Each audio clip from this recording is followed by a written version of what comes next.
We are nearly a month into the season. Is it time to panic on all of your slow starting hitters? I've got Scott Chu of Pitcher List on the line to answer that question here on the RotoWire Fantasy Baseball Podcast.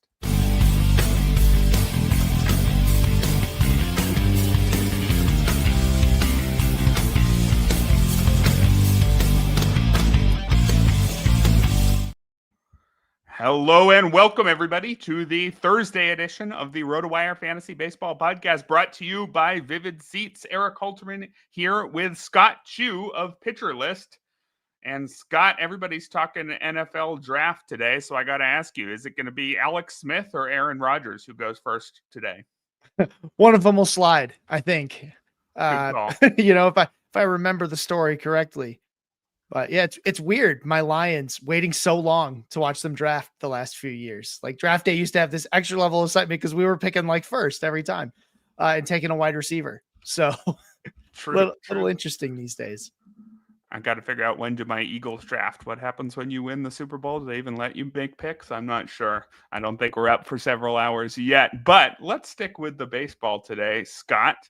We were talking to Nick Pollock of Pitcher List at your website last week, talking about some pitchers who were off to surprising starts. We did some positive surprises there as well as some negative ones. This episode, we're going to focus pretty much only on the negative surprises on the hitter side. We're going to get to that in a few minutes. I've got two different regions of the draft where we're going to discuss some struggling hitters. First, we're going to talk about some struggling hitters from the first couple rounds, trying to figure out, are we just going to wait it out with all of these guys, or would we consider selling a bit low? Is there genuine reason to worry there? And then later at the end of the show, we're going to talk about some of the worst players who have yet to be dropped in the RotoWire Online Championship, trying to figure out if we should consider dropping some of those guys in some medium-sized leagues. But as always, Scott, we like to start with the headlines. And as usual, the headlines are a bunch of pitcher injuries. I wanted to group together a handful of minor-ish closer injuries. Now, I know you're the hitter guy over at Pitcher List, but we've got to deal with relievers too. There's a whole bunch of closers going through something right now, and I want you to tell me which of these you're the most worried about. We've got Emmanuel Clase, who is dealing with some shoulder discomfort. That was the word from his manager, Stephen Vogt, on Wednesday. We've got Edwin Diaz, who left Wednesday's game with what was called a left hip cramp. And then we have Ryan Presley, who reportedly had his knee drained on Tuesday, hasn't appeared in the game since Sunday. Which of these closers worries you the most? It's always hard to say, you say worry, and it's like, oh, worry like they're going to miss time. The one that's worrying me the most right now is Emmanuel Clase, and it's two reasons. Number one, it is something attached to the upper half of his body, right? Like, obviously, the whole chain's important for pitching. But when you tell me shoulder, and it's a guy who has not regained his strikeout form from 2 years ago. It's still down. The results are shaky. We know this guy has been the best closer in the game for quite some time in terms of just getting saves, making it happen, and helping a team that is often an underdog when they get, late in the season and the postseason. He helps them stay in it, but it's hard to be as confident in a guy who's just not getting the strikeouts like he's used to, and now telling us that he's got some shoulder problems. Edwin Diaz is the other one just because he's been so hard to trust lately as it is. He's dealt with injuries. And I hate when the manager just says, we'll see what we've got. That's basically what they said about Edwin Diaz. Like, well, we'll see what we've got. I'm like, what am I supposed to do with that? Right. That's what we were asking you for. We wanted to see what we've got, and you don't know either. So I guess that's not a great sign on Edwin Diaz, but maybe we'll see that it's okay. I mean, if they're calling it just a cramp tends to not be a season derailing type of injury. While we're on the subject of injured relievers, there is one more. Justin Martinez is dealing with shoulder fatigue, although he returned yesterday and threw a clean ninth inning, so maybe he's okay. He is set to be, I think, the main closer option for quite some time, with AJ Puck dealing with elbow inflammation, so good to see that he's okay. Plenty more injuries, though, to talk about. We've got Corey Seager hitting the IL with a hamstring strain. This is unfortunately part of the deal with Corey Seager. Are there any interesting opportunities this opens up for any other Ranger? Not for anyone I'm interested in a mixed league. They've got a couple guys on their bench that they're probably going to give some time to, but the guys you were interested in fantasy, especially in like a 12 or even a mixed 15 context, they're not impacted by this at all. Maybe they shuffle around in the lineup a little bit, but they just got Wyatt Langford back. So I imagine the lineup's going to look very similar as it did before. So not a ton of actionable news out of this besides exactly what you said. This is part of the deal with Corey Seager. When you drafted Corey Seager, you said, hey, this is what, I know that this is something that's going to be realistic. And yeah, it happens throughout the season. Maybe a little bit safer playing time in the near term for Josh Smith, although he was already playing. But if you were vaguely interested in him, I guess remain vaguely interested in Josh Smith. Another big injury this week. This one has the potential to take down half of my fantasy teams as well as my real life team. The Christopher Sanchez dealing with forearm issue of some sort. Forearm soreness is, I believe, all that it's being called for now. And so far, there's no plans for him to undergo an MRI. His velocity was down in his last start, not down a ton, but at least down a tick.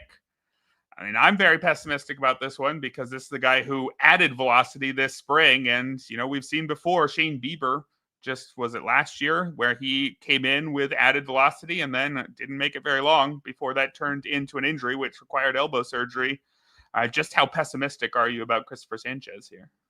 I'm trying to stay more optimistic because of the last thing you said, which is they don't want him to go an MRI, right? The team gains nothing by trying to stick their head in the sand and not deal with this if it's a problem. So if they are willing to just let him go play catch and then, not need an MRI at this time, that's telling me that they think everything's okay too, right? Because the Phillies don't have a lot to gain here by trying to slow play this. There's no gamesmanship to it. It's one of the most, it's one of the important pitchers in their rotation, a guy that, their playoff aspirations somewhat rely on, right? Like they'll get there without him, but they'd really like him there to be part of that rotation in the playoffs. So I would think that they'd be conservative here. And if they don't think there's an MRI needed, then I think everything's probably okay. Maybe we see him miss a start, but hard to say. Well, I would like to feel that level of optimism. Maybe I have him on too many teams to really be able to get to that level right now. But maybe, we do say teams lie. But as you said, there's not really any explicit incentive for them to lie here. I would imagine that, maybe once he starts throwing again, if he's still not feeling good, then they will give him the MRI then. But maybe they just decided, the best plan here is to hope he's okay, and we'll find out in a couple days. I mean, if it turns out he needs Tommy John surgery, finding that out 6 days from now versus finding it out today doesn't really matter, right? So there is some incentive for at least calming down for a week and seeing what it looks like after he tries to throw again, I guess. Yeah. I mean, that's obviously the mindset they're taking here. It's, hey, well, why don't you try throwing? Let's see if it's just regular old soreness, right? Athletes get that too, right?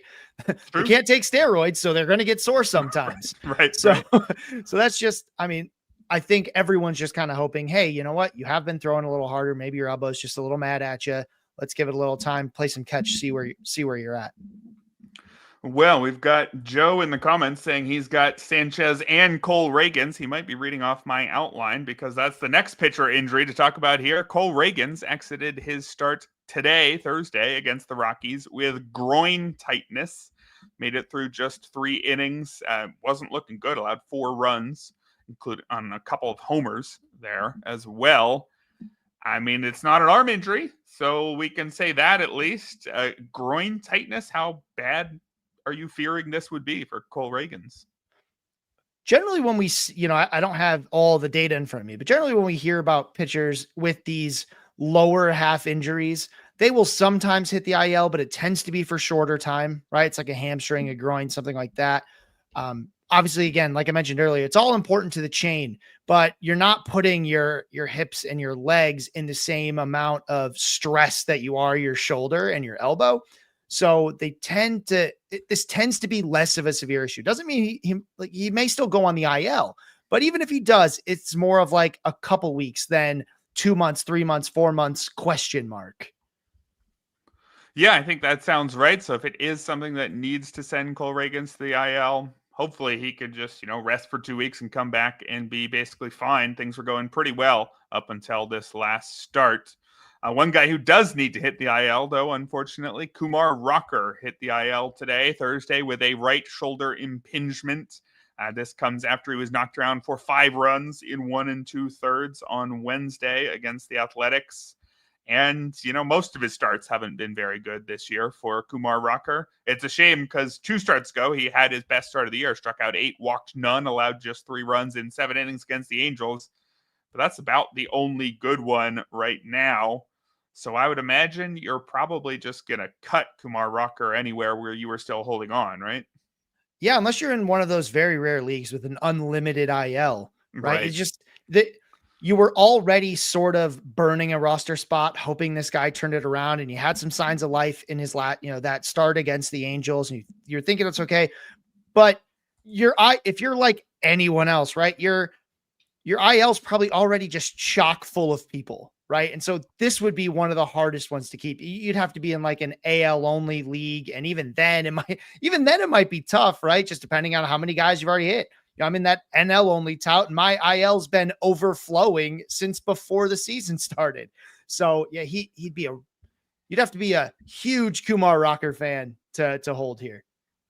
Yeah, there was enough reason to invest in him during draft season. He was an interesting sleeper, but given that it's not going well and we don't know how long he'll be out, yeah, no real reason to hold on. This should naturally clear the spot for Jack Leiter when he's ready to come back.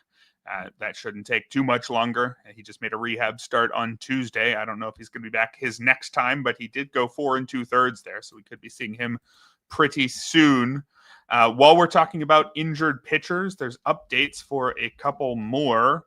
Grayson Rodriguez, who went for a second opinion on his shoulder while he was already down with an elbow injury. Well, we got the second opinion there, and actually, it could have been a lot worse, just a mild right lat strain. We're still talking about a guy who's missed a ton of time with injuries and who's dealing with both a lat strain, which is something he dealt with last year as well, and an elbow issue. Is this enough, though, to hold on in some deeper leagues? I mean, imagine everybody was expecting to cut him, expecting to get very bad news. This second opinion is only a mild lat strain. Am I talking myself into hanging him on to him, or is that just wasting a roster spot?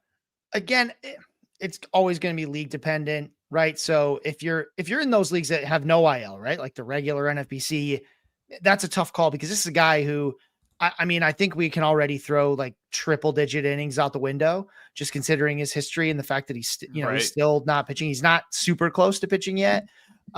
So I think he can be a hold if you've got, I'd say like 4 IL spots or so. You might be able to sort of talk yourself into that, but ultimately it's going to come down to someone else is going to get added to your IL. And at some point you're going to say, is this guy more valuable than Grayson Rodriguez? And that's just going to be it's going to be hard for us to answer that for you now because we don't know who those guys are. But I think in 12 teamers, that spot could get a lot of pressure. All right, so not somebody we feel like we have to hold on to, that's for sure. Another injured pitcher to update here, Blake Snell has been dealing with shoulder issues, and initially when he hit the shelf, which was back on April 6th, we had news saying he hopes for a short-term absence. He was shut down for just a couple days, but he resumed throwing about 10 days ago, and it even gotten up to a bullpen session. But now he's experienced a setback and will be shut down from throwing again. Shut down from throwing again is not good. I mean, I tend to try to look for concrete things and not just vibes. And whether or not a guy is actually throwing right now, that definitely matters. But also it's Blake Snell, so we can't cut him, right? You have to hold on everywhere and hope this is minor.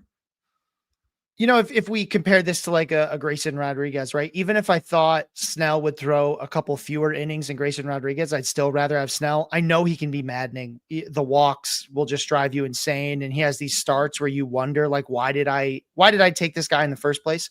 But yeah, the upside's so high. Being part of the Dodgers, if you've got wins as one of your categories, like it's just something he's going to be able to do well in. Even if he's only going to throw 100-ish innings, that's something we've seen before. We've seen that from him plenty of times. We kind of know again, this is one of those things where when you took him, you did it with risk. He's only thrown more than 129 innings like twice, right? He Right. did it in 2018 and he did it in 2023. And otherwise, it's been 100 to 130 innings. And he's still I think he's still somewhere close to that ballpark right now. So this is sort of par for the course. It just stinks that it turned out this way. Yeah, I think you're absolutely right. This is what you signed up for, unfortunately, was a risk of something like this. You hoped it wasn't going to happen on early April, though, but just got to deal with it, I think, at this point. Two more real quick bits of news to talk about before we get on to the main topic. We had a couple guys get optioned. Zach Veen, who people spent some good money on in Fab, did not last very long. He was optioned back to AAA Albuquerque on Wednesday. This was after just 12 games. He had a 424 OPS. Do you want to wrap up Zach Veen's very exciting tenure in the majors? I mean, does this affect your willingness to pick him up next time he comes back up? There was something very interesting here is that Colorado actually played him right out of the gate. Like I've even joked that I thought that after they called him up and said, I bet they're going to re-sign like Charlie Blackmon to a deal just to make sure Veen's on the bench. They did play him. It didn't go well. I was a little bummed just because he had been working on that strikeout rate just a little bit. It was down to less than 25% in the minors. So I thought, hey, if he can just keep it between like 25 and 30 in the majors, there's a shot. But he just really struggled with making contact. He made some loud contact, but he missed, I think his zone, it's a small sample, but zone contact rate was like 62%. You can't, I mean, it's, once you get below 80, it's hard to live in the majors. And I mean, he was missing almost, 2 out of 5 times on pitches he swung at in the zone. You're just not going to be able to do that. So I think that's what he's going to be working on. When he comes back, he's going to be exciting again because he can run, he's got some pop, and he plays for the Rockies, but he'll be a back end flyer kind of guy, especially in the 12-teamer. It's, if I've got a free spot, I'll take him, but yeah, I think unfortunately that sounds about right. And then one final bit of news to talk about here. David Festa, a pitcher people have certainly liked, and they would have enjoyed his ratios over his 3 starts in the majors. They would not have enjoyed the fact that he was not allowed to go 5 innings in any of his 3 starts. I did have 15 strikeouts against 5 walks and a 1.38 ERA in 13 innings, but he was sent back to AAA St. Paul today, with Pablo Lopez set to return from his hamstring injury. I think the question with Festa was, is he going to pitch well enough that he keeps the job when Lopez gets healthy? And I'd say he did pitch well enough to keep the job, but he didn't keep it. So how are you playing this one? If you picked up David Festa, you holding because he's good and you assume he's going to come back, or are you dropping because clearly the Twins don't have him in their plans right now? Well, the problem wasn't just so much that he didn't pitch well enough. It's that so did everybody else, right? Ober's pitched well the last 2 weeks or so. Chris Paddock is pitching well. Simeon Woods Richardson pitching well over the last, their last 2 or 3 starts or so. And so I think that's what made him the odd man out, because you're not really going to send those guys down. Maybe Woods Richardson, but he pitched well, so he's getting a shot. That's really where he's at. Both he and Zebby Matthews, I think the 2 guys everyone's really excited about in Minnesota. Their problem's going to be that they need a hole to open up for them.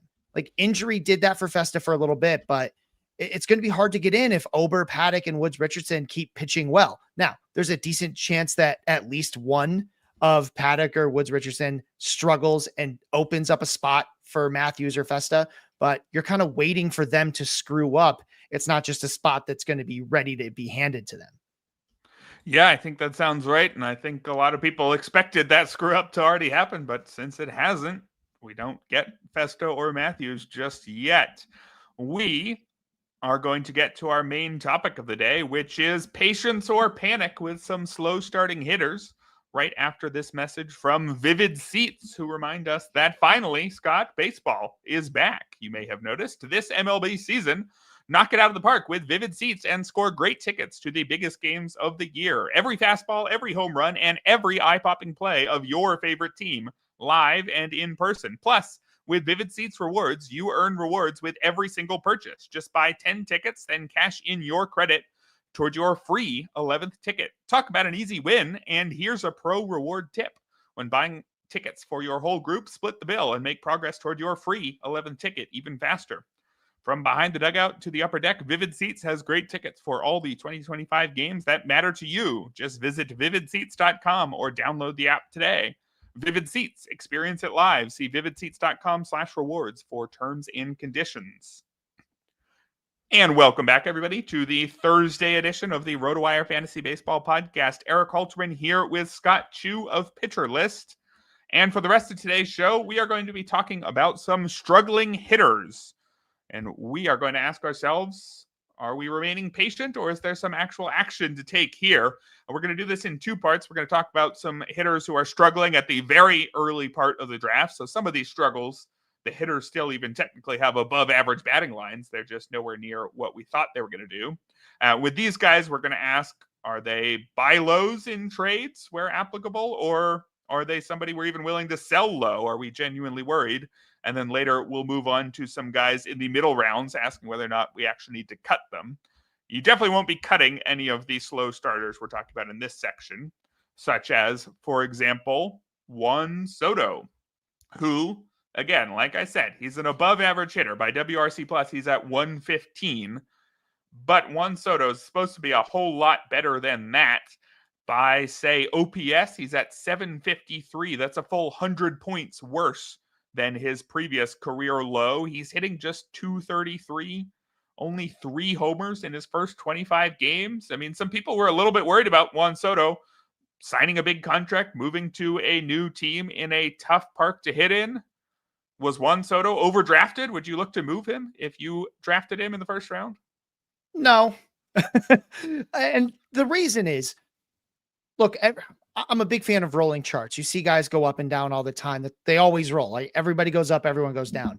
This is what it looks like when Juan Soto's down. He's just he's just kind of above average, right? Like that's the dream of having a superstar on your team. It's that even when he's at his worst, he's still better than most players and still useful in fantasy, right? It's not like he's not he's a top 100 player right now.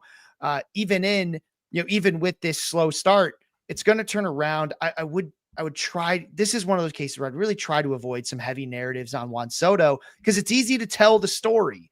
But the reality is this is what his slumps look like. And you should be very happy because that's a really soft slump like that. These are still very usable numbers.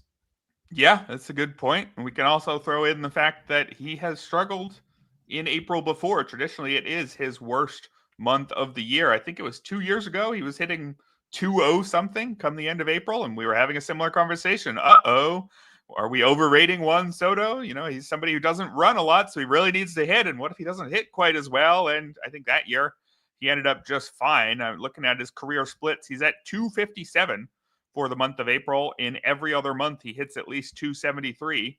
So from that angle, this is totally fine. Nothing at all to worry about. Would you say you're confident enough in a bounce back that you would send some buy low offers in a trading league? If I thought someone was interested in giving me any discount on Juan Soto, I would be going after that right now. Okay. Because they'll have suffered through the worst parts of it, and you just get what I expect to be much better production the rest of the way. And if you can get that for like even 99 cents on the dollar, I would be very interested. All right. So we are pretty happy to remain patient with Juan Soto. I think I'm more or less right there too. Maybe if I could redraft, I would move him down a few spots into, the back of the first round. Maybe the couple times where I selected him 8th, I wish that I took somebody else, but I don't think I'd be moving him much past about 12. So still pretty confident in Juan Soto. Another guy who was picked right in that same region of the draft and is off to, in this case, a genuinely poor start is Gunnar Henderson. Now, of course, there's an added wrinkle here where Gunnar Henderson missed a lot of time in camp and also the first week of the regular season with an intercostal strain. You could go two ways with that, right? One, you could say this might not be his year. He entered camp hurt. The injuries might stick around. He's got a 640 OPS, a 32% strikeout rate. He looks like somebody who's not healthy. I'm pretty worried. I want to bail right away. Or the other direction you could take this is, well, he didn't have a normal spring training. So, of course, he was going to struggle for a couple weeks. This is his spring training right now. Which side of the argument would you fall on with Gunnar Henderson? I'm going to hedge a little bit. I think a lot of this looks like rust. He's still hitting the ball hard. He's not getting it up in the air as much as you want. That ground ball rate's over 50%. I'm a little worried. The part that worries me is the strikeouts. This was actually something we saw even from his debut. We saw these periods where he'd strike out way too much, and it was a little worrisome. I don't love seeing that now because there's too many stories you can tell. When a guy, he's not walking, he's striking out a lot. That plate discipline worries me. Is it because, is there something wrong with like his swing? I mean, he's got that intercostal injury. You can tell yourself a lot of stories there, and it's hard to stop myself from doing that. On the other hand, he is still hitting the ball hard, right? Like he's, his exit velocity right now is 96.8 on average, right? Again, not getting it in the air, but hitting it awfully hard. So there's enough here where I say, if you have Gunnar Henderson, you can't sell, right? This is just not the time. Don't sell low. Like that's true for a lot of these guys. We're going to tell you to try to buy, but we're also going to tell you on the same hand, don't sell low right now, right? A lot of these guys have long enough track records that it's time to turn around. Gunnar Henderson, I think what's really tough, and I like that you mentioned that back half of the first round, the talent that now exists in the whole second half of the first round is just crazy good, right? That's what makes some of these picks so frustrating. You're like, oh, I could have had Kyle Tucker. I could have had Corbin Carroll. I could have all these guys. And it's like, yeah, because the back half of the first round now is just loaded. So if your guy isn't hitting right out the gate, you're going to feel like you missed out. This should get better. Although I think my first move would be to take my expectations and start aligning them with 2023 and not 2024. And maybe you get surprised and it goes over, but that 2023 year is not bad, right? 28 home runs, 100 runs scored, hit 255. I think that if you're worried about this injury, maybe nagging, I think that's the version of the guy we can still get. Steals a little less, couple less home runs, still well worth the pick, right? Because if that's like sort of the reasonable floor, then you're golden. That's why you pick these guys so high. It's not just the ceiling, it's the high floor. Right. It was an 814 OPS that year instead of 893 last year. It was a 26% strikeout rate instead of 22. It's still a lot better than his 32% right now. So are you willing to endorse a buy low on Gunnar Henderson? Do you need a big discount or just a small one? I'd want a little bit more, and it's sort of because you can argue for more of one. You're like, hey, look, there's a little bit more risk tied in here, right? With Soto, it's just performance. And I try to break risk into three things, right? There's playing time risk, there's performance risk, and then there's injury risk, which is different than just playing time, right? So none of these guys have any playing time risk. Every day they're healthy, they're going to play. But when you get more than one risk at a time, it's just a lot harder to swallow. And that's when I really want to start seeing a discount. So if I'm looking at a performance risk and injury risk, I'll be like, all right, I got to get a little bit more of a discount just to make up a number. Like that's like a 90 cents on the dollar thing. Right. Whereas with Juan Soto, I'm willing to pay basically full freight. Yeah, I think that makes a lot of sense. I like how you broke that down there. Let's apply that to our next guy on the list, Vladimir Guerrero Jr. here is sitting with, again, an above average batting line. Certainly it's a 122 WRC plus, but it's mostly thanks to his 373 on base percentage. He's slugging just 372. He has just one home run so far, does Vlad Jr. Although his hard hit rate, his barrel rate still seems to be in line with last year. He's not striking out really more than he does for his career.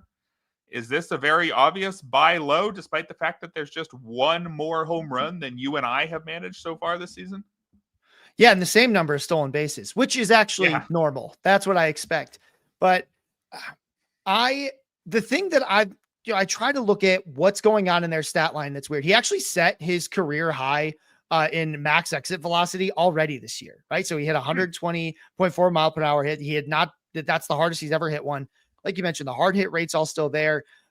It's two things really going on. Number one, a lot of the balls that for him would usually be fly balls are line drives right now. He's got a 26% line drive rate. His career rate's 18.3%. And that's all coming from fly balls. So usually he's hitting around 33 to 35% fly balls. Right now it's about 27.3%. These are using the Fangraphs numbers that they have there. It's easier for me to break it down into 3 categories instead of 8 or whatever it is. But that's really what's happening here. It's just not getting the same lift on the ball. That's why the batting average is still just fine, right? But the slugging is down because big guy like that ain't going farther than 2. And he's got to hit it real good to get 2. Right? Like I know he can't hit doubles, but he hit 44 of them last year, but that's a lot of hustle to ask him to do. So I think that is going to fix itself. That's just some batted ball distribution. The difference between a line drive and a fly ball when you've got a round ball hitting a round bat is basically nothing, right? It's an incredibly small amount of space. So I do think he makes that adjustment. I think he's going to be okay. Maybe your home run projection should be changed. If you were hoping for 30 to 35, maybe you're now like 28 would be a good number for him to still get to. He could still be an incredibly good player like that, though, because he's walking a bunch. The ratios are going to be fantastic. And the counting stats should come. The Blue Jays offense is just not clicking, especially at the same time. They're having a hard time having a couple of guys hitting all well at the same time. And Andres Gimenez is batting fourth for this team. Like what? Like when you told yourself like, oh, hey, the Blue Jays, I think they have playoff aspirations. You're like, okay, what's that lineup look like? You never imagined it with Andres Gimenez as your number 4 hitter, right? Like that's just not how that's supposed to work. So that might hurt his counting stats a little bit. But again, this is a player that I think you've got to hold. You're not going to get what you want in a trade right now anyway. People are going to want too much of a discount, even though he's healthy. Like there's no injury. And the one narrative that I would tell people to try to avoid is keep yourself out of the hole now that he's got his money sort of narrative, right? Like one, these are competitive ball players. And we only ever hear about this narrative when a guy signs a contract and then isn't good right away. We don't talk about this narrative when a guy signs a contract and then is good right away. Right. We just like, oh, those don't count. Only when you're bad. That's when you took the money and ran. I don't think that's what's going on here. I think it's just the ball, basically not getting the ball in the air. I was mostly worried that he'd be hitting way too many ground balls, but he's not. That's the thing I was worried about. They're line drives instead of fly balls. That'll fix itself. Yeah. So this is another guy we'd be happy to buy low on, pretty similar to Juan Soto, right? Is any preference between the two? If you're trying to send out a buy low offer to a nervous fellow league mate, which of those would you rather target? I think obviously I'm going to always rank Juan Soto higher. Like I do my hitter list, top 150. Juan Soto is always going to be higher. The interesting thing with Vlad here is that you might have a better opportunity because we have a lot of breakout first basemen this year, a bunch of them. So they might feel real good having, Soderstrom or Torkelson already. They might think this is a guy I can move, right? Because that's part of it. Well, you need someone willing to move the guy. The reason they're willing to move the guy maybe is just fear, or maybe it's, I don't need to take, they're like, oh, I've already got something I think that will replace this. And I'll see if I can trade this for something for more value. Right. So you probably work out a deal there just because those players are available. That's a great call. So check who else is at first base for the Vlad Jr. owner in your league and maybe see if you could swing a deal there. The next slow starting early round pick we've got here is Julio Rodriguez, who is another guy who I believe is making a bit of a habit of starting slower than you'd like. He's also another guy who technically is an above average hitter so far. It's a 109 WRC plus. Actually looks like it just dropped to 105 after a 145 day today, but hitting just 202, 3 homers, does have 5 steals. So it's not as if Julio Rodriguez is doing nothing for your fantasy team, but certainly you expected him to hit better than 202. And again, I want to mention the fact that this is not the first time, but it's also not the first time that he struggled, period, right? I think there's a little bit of disappointment with Julio Rodriguez in that he didn't really take a step forward after that rookie season. He's just sort of remained quite good and not elite. And is this another year where he's just not going to take that step? And we're going to wonder, okay, is he actually a first rounder? Or is he just, a Michael Harris type or something? Is there any building worry here that Julio Rodriguez is a little bit overrated or not yet? That's a really interesting comp there to talk about with Michael Harris, because the reason these guys are different is that the final line for Julio Rodriguez isn't where you want it to be. But generally that's because what's been happening is he gives you this really bad line for 2 months and then is one of the best hitters in baseball for 2 or 3 months, right? That ceiling is what we're chasing, right? That's that level of ability. The fact that he can, for extended periods of time, be one of the best hitters in all of baseball.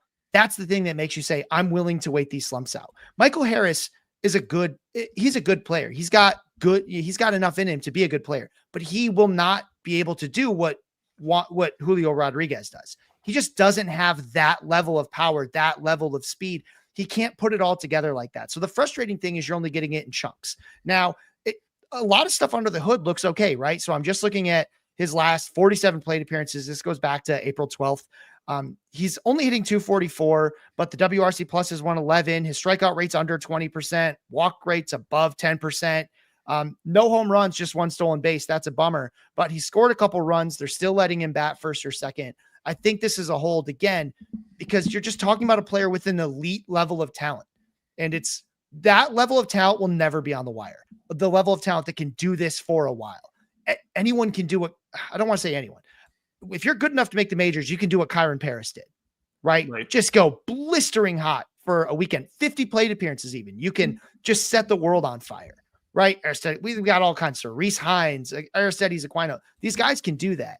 The difference is how long can they do it? We've seen Julio Rodriguez do it a number of times, right? Even last year where the numbers are down, he was either not good or very, very good. And we just keep hoping that as he continues to mature, I mean, the guy's 24 years old.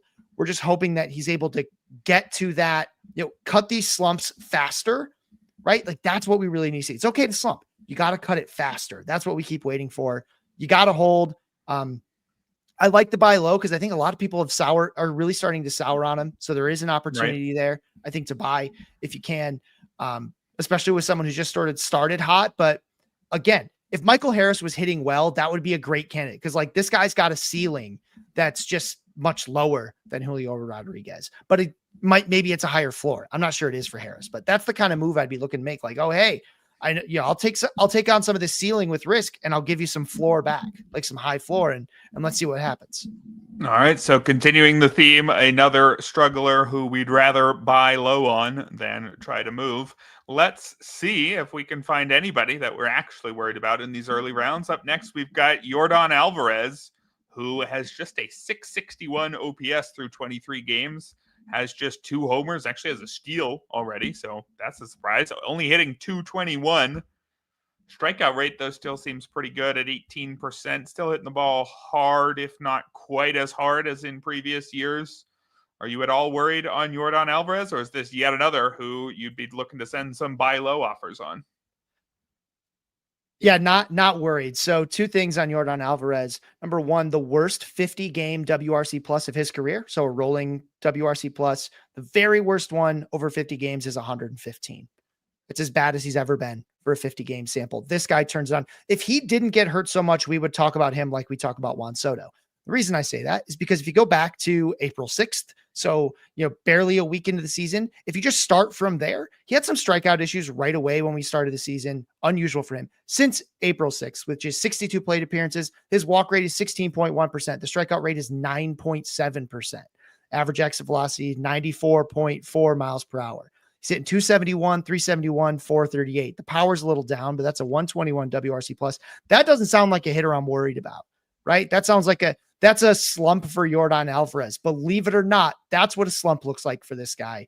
Those first couple of games are still really weighing heavy on his overall line, like that really bad first week, because we're only in week 4, right? You have one real bad week and it's just going to kill your batting line. And if you have one real good one, it's going to turn it all around. I think that's going to happen at any moment here. Yordan Alvarez is one of the premier hitters in the league. And I know there's injury risk. Hopefully some of that is resolved because he's playing a lot of DH.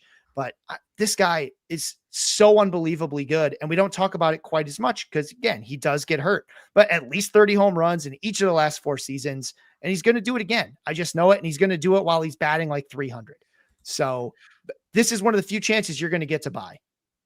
Yeah, I think that sounds right. I was just looking to see if there were any hints that he could be dealing with some injury that he hasn't talked about yet, but I don't think so. He's only sat out 1 game. It was the day game after a night game. I don't think there's any evidence to suggest this is anything but a typical Yordan Alvarez. So sounds like another buy low. How about Jarren Duran? Now, he's a little bit different here because he hasn't been good for as long as some of the other guys here. He's not been bad this year either. His overall fantasy value is certainly saved by his 7 steals, but he's got a 681 OPS. He's just hitting 250. He only has 1 home run. That's the guy who managed 21 last season. Are we at all worried about Jarren Duran, or is this yet another buy low, even with a shorter track record behind it? I'm less interested to buy low here unless I have a very specific speed need. right? Like if I'm like, man, I'm really jonesing for speed. I'm not, I wasn't able to get Chandler Simpson or whatever off the wire or any of the other guys the Rays have called up and let run. I need speed then maybe, because I do think he'll be okay. I am a little worried about what this power output's going to look like, right? So there was a couple things. I mean, he was an awesome player for us last year, but I'd be surprised if he gets back to 20 home runs, right? I'd be surprised if he gets 111 runs scored again. And maybe I think the 34 stolen bases he could get back to. I think it's probably going to be closer to like 30-ish. But maybe, it just depends. And that's the thing is like, I think if you were valuing him, hoping you'd get what you got last year, it's time to move all your expectations down with a couple of these guys. That's what we got to do. And that's okay. But I'm less interested to buy because for me, he's mostly, he really only stands out in 2 or 3 categories, like maybe ratio stolen bases and runs scored. And he's less of a 4 or 5 category guy, like some of the ones we've talked about already. Yeah, fair enough. So more nerves with Jarren Duran than anyone else we've talked about so far. How about a couple more from this list of early round strugglers? Trea Turner up next here. Now, he's another one who actually isn't off to a great start. Just a 669 OPS, a 247 batting average, a 94 WRC plus would be his worst mark since his 27 game debut as a rookie back in 2015. He only has 1 homer. He does have 6 steals, so that's encouraging. But the hard hit rate is the lowest it's been in his career at 36%. The barrel rate also the lowest it's ever been, 3%. The bat speed down as well for Trea Turner. And he's a guy who turns 32 this year. Are we, in this case, looking at somebody who's maybe entering the latter stages of his career and is not the guy you thought you drafted? Yeah. I mean, the question is, what guy did you think you were getting when you drafted him? Right. So he was a bit lower on my list, I think, than some others. I mean, this was a guy who he did miss some time last year, but he came on, but it was a little bit late. We've seen him be a little streakier. He's been beat up in various times in his career. He hasn't sat as much as you'd think. Like his reputation for being injury prone is worse than it actually has been throughout his career. But yeah, the lower bat speed plus the fact that he never hit the ball that hard anyway, right? This isn't a guy who was just like lighting up the StatCast guns with hard hit rates or exit velocities, right? He hit the ball hard enough, but he's the type of hitter who even taking just a little bit off starts making it tough. If you imagine a guy who throws 92 in a fastball, if he loses 1 or 2 miles per hour, that's a big deal, right? Because he's already at the lower end. Versus the guy, if he throws 97, now he's throwing 95. You might think he's hurt, but 95 still plays. So that's his margin for error is a lot tighter than some of the pure hitters we've seen before who can really light up the radar gun and stuff. So a bit more nervous here, not trying to buy low on Trea Turner because I just don't think you'll get enough of a discount. Yeah, I think he'll still be a pretty useful player across the board, but I don't know if he's going to return that second round value, and I'm not sure what I would offer confidently to try to get him. One final early round struggler to talk about here, Rafael Devers. Now, we've kind of stopped talking about him after he was the only guy anybody wanted to talk about back in March. You might remember he went 0 for 19 in the month of March, but then he got a hit in his first game in April. If you look at his first 17 games in April, he was hitting 297, and now he's gone hitless in his last 4 again. This is after Devers entered the year still dealing with shoulder issues that he battled throughout last season.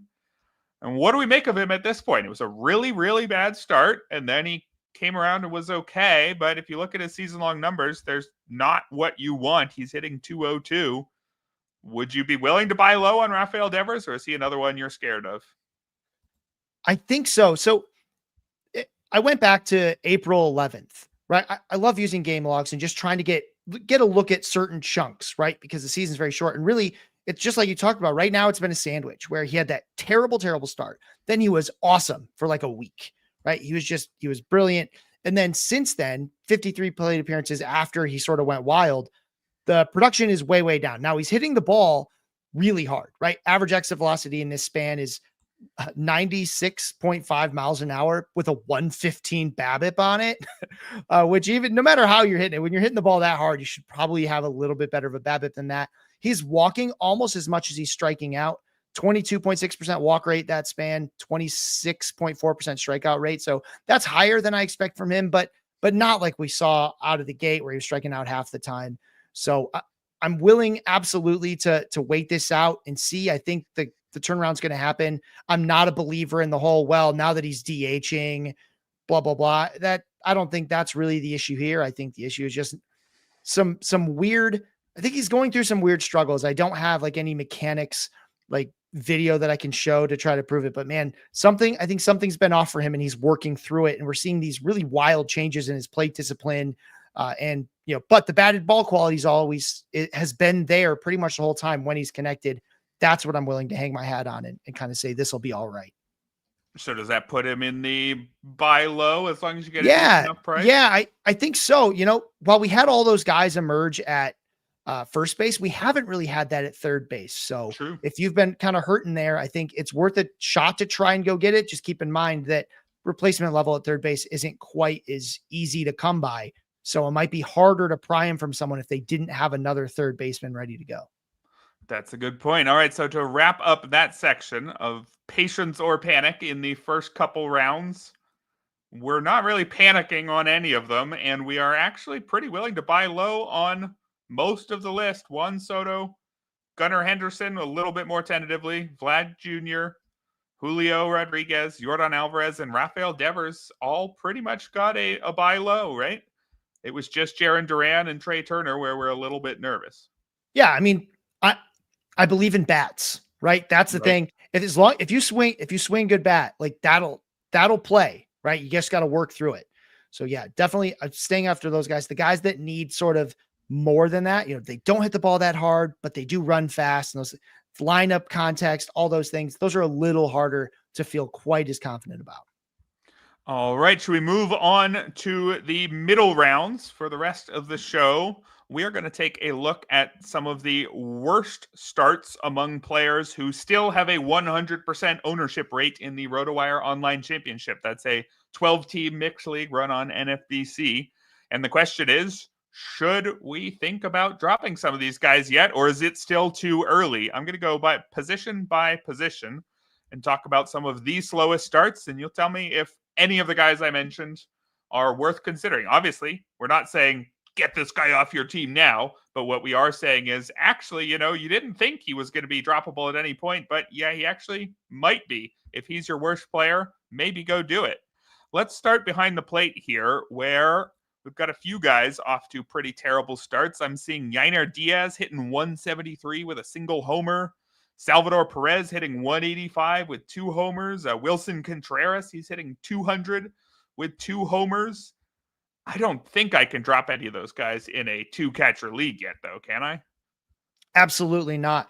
And even in a single catcher league, I'm probably trying to hold. So, Sal Perez, I think Coors Field has treated him pretty well today. On Thursday, he had a real heck of a doubleheader. I know that because I'm up against him in a fantasy league, and that was unpleasant. It was a points league, and he basically doubled his season point total in this doubleheader in Colorado. Yainer Diaz is one where he started very slow last year as well, and then turned it on, got better. I'm hoping it doesn't take quite as long this year. And actually, again, playing with the game logs, it's a little, and I understand there's a little bit of bias here because I get to pick when I start, right? It's sort of arbitrary starting points. But if you start with the game where he hit that home run back on April 11th, 42 plate appearances, he's hitting 262, slugging 452, right? The on base, he hasn't walked in that time, so the on base percentage stinks, but he's hitting the ball pretty well. I think because he plays so much, he's someone I'm willing to wait out and longer. And that's really the case for all 3 of these guys. They're not normal catcher volume, right? They're that catcher plus DH volume, that everyday sort of player. That's hard to get at catcher. That volume really matters. So I'm willing to wait out all 3 of these guys. Nothing in the slumps look like something different to me than the slumps we've seen over the last 2 or 3 years. And that's not just me saying, oh, the vibes are the same as the other slumps. If you look at the rolling charts, you can't really differentiate these slumps from the others. That's one of the great values of rolling charts is you get that context of look at some other connected 20 game samples throughout the last couple of years. And have they ever been this bad? And the answer is yes. All 3 of these guys have been this bad before, right? Especially Sal Perez. He's a really aggressive hitter. That just makes you streakier. We see it with every single player who swings like he does and doesn't try to walk. They go through ups and downs because they roll the BABIP dice a lot. And sometimes it doesn't work out, but all three of them are hitting the ball plenty hard enough. All three of them are getting all the playing time. I'm absolutely willing, especially in a 2-catcher league. You don't have a choice at all. Single catcher league, I see why it's tempting to maybe go chase one of those Cubs catchers that's been on fire, like Carson Kelly or Miguel Amaya. And I would tell you not to, because those guys are half-time players. So those numbers are cool, but when they slump, they are absolutely unrosterable because they don't play. Right. And then you're also getting nothing. So in a single catcher league, you can't really roster 2 catchers. You can't just kind of be sliding them in and out. You can only do 1. So even in a single catcher league, I'm holding all 3. Yeah, fair enough. The only thing I'd mention there is there's a bit less DH time available in Houston for Yainer Diaz this season due to Yordan Alvarez spending more time there. But even there, I'm not sure at the drop Yainer Diaz point yet. We're just at the point where I get to tell you that I think you overdrafted him because I ranked him lower on my catcher rankings preseason. But anyway, moving on to first base, I'll get to the guys I had down with 100% rostership rates in a minute, because we had a question involving 2 first basemen who are still 99% owned in the RotoWire Online Championship. But someone has dropped both Jake Burger and Tristan Casas, both of them sitting at 99% ownership rates right now. For Burger, hitting 178 with 3 homers. For Casas, he's hitting 171 with 3 homers. So let's ask Frank's question here. Who's first to turn it around? Casas or Burger? You holding on to both? So I just dropped Tristan Casas quite far in my rankings. The main reason for that being Boston has shown us that they will platoon Casas whenever he's not just crushing the ball. And they've already done it this year. They've already started platooning him. He's had a lot of playing time because they faced a lot of righties. But it's not, that level of risk. Again, it's the 2-part risk. It's the playing time risk and the performance risk. That scares me quite a bit. Now on the other hand, of course, Casas does have back-to-back games with a home run before today. He did not hit one today, but he had back-to-back games on Tuesday and Wednesday with a home run. So maybe he's starting to turn that around. He's a very patient hitter. He does not put a ton of balls in play. I'm a little worried that the walk rate is down. He's a guy that's usually walking, well over 10%, 13.9, 12.3 the last 2 years. So hopefully that comes back, but the strikeouts are down. I do think he'll turn it around, but first base is deep, right? We've just had a lot of breakouts, especially in those 12-team leagues. As far as Burger goes, he's a guy, at least I know he's going to play. Texas doesn't really have a choice. They pretty much have to play him every day. He also has been turning it around a little bit of late. Jake Burger's always been a very streaky hitter. So this is sort of par for the course for him. I think Casas has the higher ceiling here. As far as who turns it around first, I mean, it might be Casas. He maybe already started, but I would say Burger's got the floor and Casas has the ceiling. And that's really the analysis I'd be trying to make on which one I want to chase, right? I just need someone that's going to always be playing and fill in that spot while I wait for, someone else to come up. Then I want Jake Burger because I know the floor is very high, whereas Casas's floor is quite low. But in terms of ceiling, it's Casas. He was a premier power prospect. He could be a 30 home run guy, although so can Jake Burger. That's what he's done for the last 2 years. Right. Well, so those were the first basemen who are still 99% owned. I think there's going to be a lot of people thinking about dropping a first baseman this weekend because, of course, Nick Kurtz arrived earlier this weekend in NFBC. This is the weekend you're going to go get him. So there's 3 more guys who have not yet been dropped. I'm curious if you would consider dropping any of them for Nick Kurtz, because we, again, have a specific actionable move here. I'm seeing Cody Bellinger hitting 177, 2 homers, does have 3 steals. I'm seeing Vinny Pasquantino at 186 with a pair of homers. Ryan Mountcastle hitting 239 with just a single homer. Any of those guys worth dropping? Well, actually, let's extend it even more. Christian Walker, 202 with 3 homers. There's a whole lot of first basemen who are off to pretty mediocre starts. Any of those guys, somebody you drop for Nick Kurtz or not yet? So, yeah, I'm going to preface this by saying if you're in a 12-team league, mostly standard size, maybe a little bit of a deeper bench, Vinny P's tough to hold because he was supposed to be a high floor guy, right? Vinny Pasquantino was not someone we were going to peg and say like, oh yeah, he's going to go 30 home runs. We were like, I hope he hits 20, but he should get real good ratios, real high floor, drive-in runners, and a Kansas City offense that we thought was moving in the right direction. None of those things are really happening. Like Vinny P isn't doing any of those things. And because there have been first basemen off the wire, he's someone that, especially if you don't need a corner infield, it might be time. If a Nick Kurtz or something like that is out there, I'm not sure Vinny Pasquantino, at least in the near future, is going to be much better than the streaming first baseman you're going to be able to go with. So, and I also think he'll sit on the waiver wire for a little bit in a 12-team league. So I think you can make that move without losing too much. And Ryan Mountcastle, I'm even firmer on, go ahead, let him go, right? Because a lot of these guys that have really turned it on at first base can do what Ryan Mountcastle does. Right? Ryan Mountcastle doesn't bring a ton of ceiling. He's another floor guy, but not with like the elite ratios we expected from Vinny P. I don't think the counting stats were going to be elite. He was supposed to be this guy that was just better than replacement level, and he hasn't been that. So I'd say toss him back and see what's out there. If there is a Christian Walker or something out there, right? Consider that. At least that has ceiling, right? We've seen Christian Walker be a top 6 first baseman, right? Post rabbit ball, which we haven't seen from Ryan Mountcastle. So those are the two guys I'm willing to let go if the right player's out there. Again, though, keep in mind, we never just say cut a guy, right? Right. It's always a trade, right? You're either trading with the wire or you're trading with your IL, right? That's really what you're doing. So keep that in mind. But those are guys I'm willing to quote unquote trade with my waiver wire, depending on what's out there. Yeah, I think the question we're really asking here is, are you holding under all circumstances, or are you willing to cut in some? And so let's ask that question with the struggling second baseman that we've got up here. We got Marcus Semien hitting 153 with 2 homers and no steals. Brandon Lau's hitting 217, does at least have 3 homers. Andres Jimenez hitting 194. He only has, he does have 3 homers and 8 steals, so maybe he's having an okay season.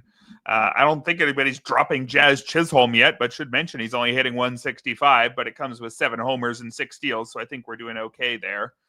So any of those first few guys, I think Semien maybe in particular, given his age, is it time to actually think that Marcus Semien doesn't need to be owned in every single 12-team mixed league? So here's the thing, age is just a number, but there's another number with Semien that really bothers me, and it's his plate appearance totals. This dude has more mileage than anybody else in baseball, especially like since he's turned 27. Nobody has more plate appearances than him. Nobody in all of baseball. No one's that close, right? Like he's got almost, if you take that whole stretch of time from 2018 to present, and you say, who are the active players, MLB leaders in plate appearances? He basically has a whole extra season of plate appearances under his belt compared to those other guys, right? It's almost 500. I think it's around 500 something plate appearances more than anybody else in that span. That scares the crap out of me. That's mileage. And it's on the field every day. This isn't a DH. He plays second base every single day. So I do worry that the mileage is really catching up here, and that this wasn't going to be a ceiling play for us anyway. And the floor might just kind of be eroding. Cause again, your body breaks down eventually. He's had a heck of a career, but he's closer to 35 than he is 34 by just a little bit. And again, it's a ton of games played. Like just from 2021 on, 162, 161, 162, 159. That's insane, right? Like that's not quite Cal Ripken, but that's the idea. You're an Ironman. It is so hard to keep yourself upright for that long in the game of baseball. He's done an amazing job of it for his career, but I am mostly jumping ship at this point. That the mileage, it just scares the crap out of me. And I don't know why I didn't think about it that much before, because on the other hand, we would say, oh yeah, it's all that volume. That's what makes him safe. But it's like, it's also the thing that might be tearing him apart. Yeah, and that's my big thing with durability. There's only really a tiny window where a guy can have already shown the durability, yet we're not worried that the amount of games he's played is going to wear him down. I think a couple years ago, we were still in that window for Semien because, he was still in his early 30s. And in that case, all right, we're looking at a guy who regularly crosses 700 plate appearances and is still 31. Sure, he's durable. Well, now he's 34. You said age is just a number, and yeah, that's true, but 34 is a different number than 31, right? We talked about earlier with Trea Turner how there's some signs that the athleticism might be slipping, and this could be the beginning of the end in his early 30s. I think we might be up to the middle of the end with Marcus Semien. So I think it is time to reassess what kind of player he is today. Is it time to reassess any of the third basemen? Is it time to drop any of these guys who have still yet to be dropped in a RotoWire Online Championship? We got Alec Boehm hitting .230, does not have a single home run.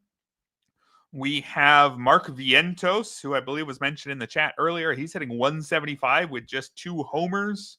We've got Josh Young. He is hitting .259, but just 1 homer there.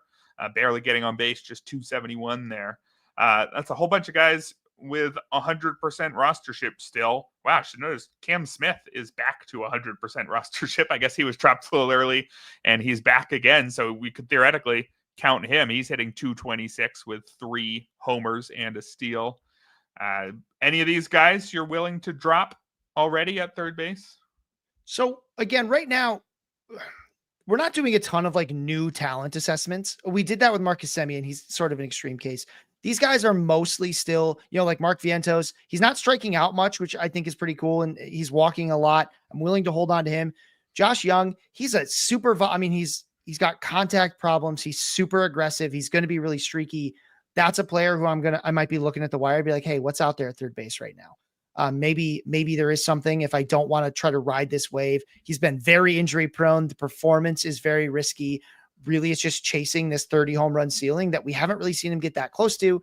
So I'm willing to let go of Josh Young. Alec Boehm, another one where he's gotten a lot of fantasy value from hitting 4th for the Phillies. And right. I don't believe he's doing that right this second. And every spot he moves down in the batting order takes away. Every player loses value moving down the batting order. Alec Boehm does especially because he doesn't hit a ton of home runs. He just kind of puts the ball in play. And when you do that and you hit 4th, you can get a lot of RBI, like a lot more than a guy with his level of power and home run ability. You'd expect him to have much lower RBI numbers, but they've been great because he's he's been consistent. He plays every day, and he was hitting 4th. He's not doing that now. Every time he moves down the batting order, I get a little closer to letting him go. And just to talk about opportunity, I did want to mention real quick on second baseman, Brandon Lau, he might be platooned. So once a guy's platooned, it's very easy to make that trade with the wire, even though he plays in this tiny little park. None of these guys at third have been platooned. And I don't think they're candidates for that. I just do worry because, again, Boehm's a floor guy. And that was a lot of that came from his spot in the batting order that might not be there. So really, I'd like to keep Vientos because of some things he's showing that are good. The other two, again, it depends on what's out there, but I'm willing to have the discussion. Yeah, Alec Boehm has been hitting 6th, 7th, or 8th for 14 straight games now, but he also has a hit in 10 straight games. So, hey, maybe he's turning it around. But again, like you mentioned, the ceiling won't be as high, or the floor won't be as high if he does stay lower in the batting order. Let's round out the infield here, move over to shortstop, where some of the biggest strugglers who are still 100% rostered in the online championship. We got Dansby Swanson hitting .192, but he does have 4 homers and 3 steals. We got Gunnar Henderson, but we talked about him earlier. Nobody's dropping Gunnar Henderson. We've got Ezequiel Tovar, still 100% owned, although that could change this week since he's on the IL. It's just a hip contusion, but he's only hitting .212 with 0 homers and 2 steals. Willy Adames hitting .198. He only has 1 homer and 1 steal. Could even throw Anthony Volpe. He's hitting .198, but does have 4 homers and 3 steals. Some slow starting shortstops here. Any of them deserve consideration as somebody who actually might need to get dropped this weekend? So I'm glad you pointed out like Dansby Swanson and Anthony Volpe, because here's the thing. If a guy's slumping, but he's still putting up some useful numbers for me, right? He's still contributing somewhere. That to me is a sign of like, hey, you know what? I can endure these slumps. Right. He's still stealing some bases, still hitting some home runs. The ratios stink. The counting stats aren't there, but he's still doing this other stuff. He's giving me some value. That really matters for me. So I'm willing to hold them. Willy Adames is tough because we've seen him slump real bad at times and then turn it around. Shortstop, feels a lot deeper than it is sometimes. That's really going to depend on your wire. I don't think I want to let him go yet, but he has been sliding down my ranks. The guy I really am interested in a positive way is Ezekiel Tovar. And the reason for that is a lot of folks were down on him in draft season, and there was a good reason for it, right? It's because he struck out way too much. He never walks, and he doesn't hit the ball especially hard, right? Well, the thing is, while he is slumping, his strikeout rate in 70 plate appearances was only 18.6%, right? If that had been his strikeout rate last year, we wouldn't be talking about him the same way we are now. It's like a bust or all these things. And his average exit velocity is 91.2. So that's up, like 2.5 ticks on his average exit velocity. He's hit a ball harder this year than he ever had in any of the prior years. The barrel rate was down, but the hard hit rate was up. I think he might've just been unlucky, and he was doing the stuff that we wanted him to do. Strike out less, hit the ball harder. Right. So he is someone that is probably going to hit wires, like you said. And if I've got an open IL spot, I'd love to scoop him up and kind of wait and see, because doing what he did last year was not going to be sustainable if he was striking out almost 30% of the time and hitting the ball about 88 miles an hour. You weren't going to be able to have 26 home runs and all this stuff again. But if you're only striking out less than 20% of the time and you're hitting the ball 90 something miles an hour, you could absolutely repeat those numbers because you've improved the skill. So I'm not making that call yet, but I'm very interested in what he was doing. It stinks that he got hurt while he was doing it, but yeah, he's someone that is good. You're probably going to be able to get for about free. And I'd strongly consider it. All right, so keep an eye on Ezekiel Tovar, maybe hitting the wire this weekend. And finally, let's wrap things up in the outfield. Take a look at some of the players who are still on a team in 100% of RotoWire Online Championship leagues. We got Dylan Cruz. I don't remember if he was dropped in the OC. I'd imagine he was. He was dropped in at least one main event league and was picked back up and immediately got on fire. I think he's hitting 195 still, but he does have 3 homers and 6 steals. So I'd imagine we're not dropping him. Some other outfielders off to very poor starts. Brendan Nimmo hitting 196, but he does have 4 homers. Let's see. We got Anthony Santander hitting 189 with 2 homers. We've got Luis Robert hitting 145 with 2 homers, but he's got 7 steals. We could mention Mike Trout hitting 169, but he has 8 homers and 2 steals. Nobody's dropping Mike Trout. Riley Green hitting 229, just 3 steals. Adolis Garcia, 217, but he's got 4 homers. Tyler O'Neill, 215, just 2 homers. Any of these guys I mentioned before? Have I mentioned anyone who is legitimately worrisome to you? So a couple, right? Like, first of all, Dylan Cruz, whoever made that sacrifice in the main event, thank you. That's what he was waiting for, I think, to just turn it on. Yes, exactly. Exactly. Dylan Cruz just went nuts after that. So, we appreciate your sacrifice, whoever you are. I'm not so worried about like Anthony Santander. He's a streaky power hitter. It's a classic trope. This, looking at the rolling charts, this is kind of what his slumps always look like. Hopefully he turns it around soon. I think probably the guy I'm most worried about, I've talked about him quite a bit. The hardest, I do a rank, every single week I release these top 150 rankings. There's nobody harder to rank than Luis Robert. And that is because he is a ball of lightning in terms of talent. This guy, he can hit the ball he can do all the things. He can run fast. He can hit the ball hard. There's nothing he can't really do, except now he plays for this White Sox team who I have no faith in terms of development. I can't really think of a player that got better as a White Sox, right? Like that, it just doesn't happen, right? Andrew Vaughn's been the same guy since he came up, right? He's never changed. He's exactly like, there's been no development. Luis Roberts, maybe slightly worse, if anything. Exactly. Yeah. Eloy Jimenez, they couldn't, they really couldn't find a way to like help him find his potential. Luis Robert, he's so streaky that sometimes I think he's held onto that hot streak longer, but I don't see the White Sox actually helping him with any of this. So if Luis Robert got traded, I think he would jump up my ranks instantly. Anywhere else, like Houston or like anywhere, I'd feel a lot better about Luis Robert. I don't want to cut him, but I do understand in a 3 outfield league why you do it. And I'm not mad at you for doing it. It's a tough call because you're like, look, the guy I'm picking up on the wire does not have more talent than Luis Robert. right? But he's using it better right now. That's really the thing. And then, I'd mentioned Tyler O'Neill just because you have to remember with him, streaky power hitter, extreme highs and lows from him. He's a guy who we've seen just be terrible, like unrosterable for a couple of weeks and then be the best, be one of the best hitters in baseball for a couple of weeks. That's just par for the course for him. You got to just stomach those. That's what you signed up for. Yeah, we're also seeing O'Neill out of the lineup today due to neck soreness. So we'll see if that turns into anything. You also signed up for IL stints, I'm afraid. Exactly. Well, that's going to do it for today's show. We managed to get through a whole bunch of struggling hitters, but we managed to not actually be all that worried about too many of them. That's generally the outcome for these slow starters in April podcasts. But we've got a couple who we're at least watching and somewhat worried about. Thank you very much for your time, Scott. Thank you to everybody who hung out in the chat. Where can people find your work, and maybe where can people find your sunglasses? You got a lot of comments on those as well.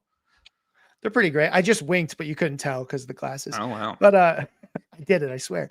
So you can find my work over at Pitcher List. So every Wednesday, sometimes Thursday, top 150 hitters comes out. I've also got this big taxi squad on there of a bunch of guys who are relevant, either because I think you should be letting them go or I think you should be keeping an eye on them. So there's like close to 100 players between the injured list and that I leave some comments on. You can find me on Twitter at if the chew fits. I'm also on Blue Sky, scottchew.pitcherlist.com. And then also on Fridays, if you're a Redditor, I hold an AMA on Fridays in the fantasy baseball section. We've had, it's really fun there. We get about 400 comments a week. About half of them are mine, but we get a lot of really good question and discussion there about players. And it's a really great place to just, if you're thinking about how you want to do a trade or what players people are high or low on, I find that AMA to be very helpful because you get a sense of what other people are feeling about players, right? Like we talk about Vinny P a lot, because people are really ready to let him go. And if you're a believer, it's a spot to be like, a lot of people are down on him. Maybe it's time to make that trade offer. Or, wow, everybody's really high on, people were really high on Kyron Paris, even though we were all trying to tell him, hey, this is just a hot streak. They said, no, it's not. And I'm like, okay, well, I will trade him to you. Yeah. Exactly. Well, go check out that AMA. Go check out all of Scott's great work. Thanks again, Scott, for your time. And I should mention quickly before we go, I think it's a special deal until the NFL draft ends. We've got new promo codes this year and a stronger one than ever. You can get 50% off any RotoWire product by using the code YouTube50. That's YouTube50. I believe that only runs through the end of the draft, so get on that one quick. We'll be back tomorrow here on the RotoWire Fantasy Baseball Podcast, brought to you by Vivid Seats.